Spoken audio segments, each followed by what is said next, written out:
This video and this project is going to deal with our first element of art, our first building block of art, which is the simple and lowly line. Now in math, a line is defined as the shortest distance between 2 points. Zip, line. But in art, we expect our lines to do a bit more. And lines could have a lot of characteristic to it. Lines can make also our other elements. Lines can make shapes, lines can make textures, lines can create forms. Lines can do a lot of things. But I want you to know that they're not just a simple little how boring. This is art. We want to play a little bit. So our first project is going to be to discover different kinds of lines and what they could do. So for the first step in this project, what you're going to do is come up with a list of adjectives, words that describe lines that you can think of. Now, our most standard lines include horizontal, because it's like the horizon, vertical,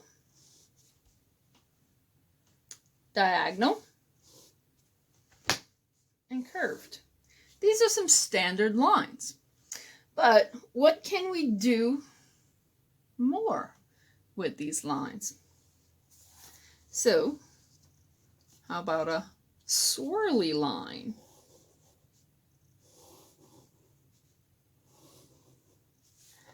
How about a spiked line?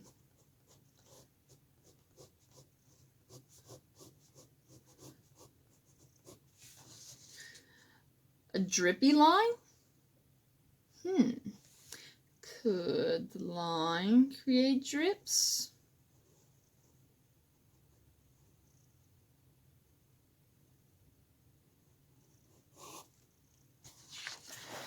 An excited line. How can a line be excited? Well, it wouldn't just be horizontal, would it? So, how about one that jiggles and zooms and spikes around? Sorry about that.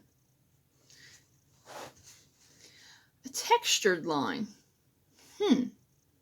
Maybe I can try a different material for a textured line. This is a mascara one.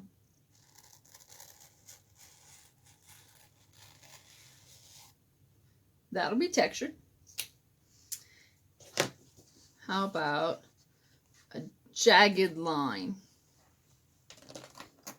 I can use a pencil. Lots of angles, no curves. A bold line. Again, I can use a different material. A lot of confidence in that line.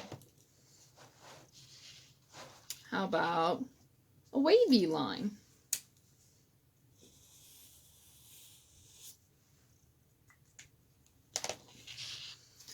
An electric line. What would an electric line look like? Maybe it could have little sparks along it. Now, the fun thing about all this is you can interpret these lines differently. It's one of the beautiful things about art, that you are allowed to try some different things out. A simple dashed line, often used to maybe indicate the path of an insect. A dotted line, and dotted lines can go all kinds of different ways.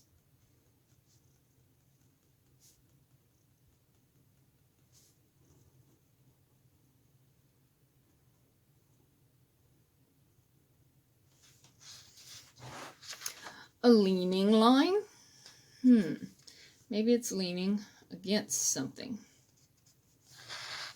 An upright line.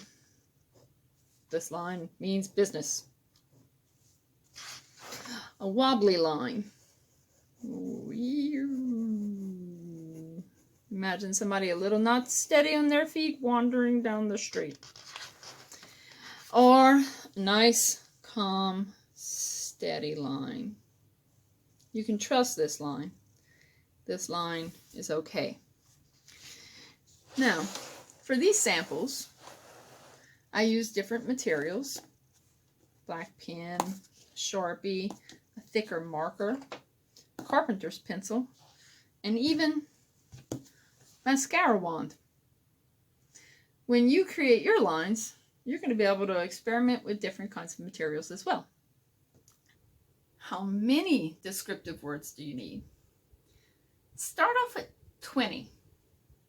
I'll give you 4 of mine. You can use any 4 that were in that video if you would like. I'd let you take them. But you come up with another 16 at least. Now 20 is going to be your minimum. But I'm offering a challenge. I'm offering a competition to see how many you can come up with that are all different from each other, not repetitious, and express some different ways to make lines. Now, lines, or another word for that is mark making, is something that they actually look at in the AP portfolio. Yes, there is an art AP. And they look at mark making. They want to see if the lines you use are matching the content of the image. If you're going to try to draw somebody or something that conveys sadness, you're not going to put a bunch of jaggy, excited lines everywhere. That doesn't match. If you want to create something that's soft and delicate, you're not going to use big old thick Sharpie lines. Learning how to make different kinds of lines is very good when you are deciding what kind of art you want to create. Do you want your art to be bold and exciting? Use bold and exciting lines. If you want your art to be delicate and soft, use thin, delicate lines. But we're going to experiment with all those different kinds in this first project. Once you come up with your descriptive words, once you come up with your 20 adjectives, then I would like you to draw different kinds of lines that fit those adjectives. And again, you can interpret them any different way, and they can definitely be different from mine. Like I said, you can have 4 of mine, but other than that, you need to come up with some different ones. Once you come up with those descriptions, draw lines that fit each of those descriptions. You are going to fill your format, which can be whatever paper you have handy, whether it's in a sketchbook or computer paper or line paper or a bunch of post-it notes you put together, whatever works. You're going to fill that format with a collection of lines. This is an example of my line project that I did back when I was in college, millions of years ago, when dinosaurs ruled the earth. No, it wasn't really that long ago, but sometimes it feels like it. Anyway, this was my project, and you can see there are definitely more than 20 lines. You can see that there are different materials used, and you can see that each line is unique. So each one of our line projects, while having similarities, will be unique to the lines that you come up with. There's even a way to put a psychic or implied line. Watch this.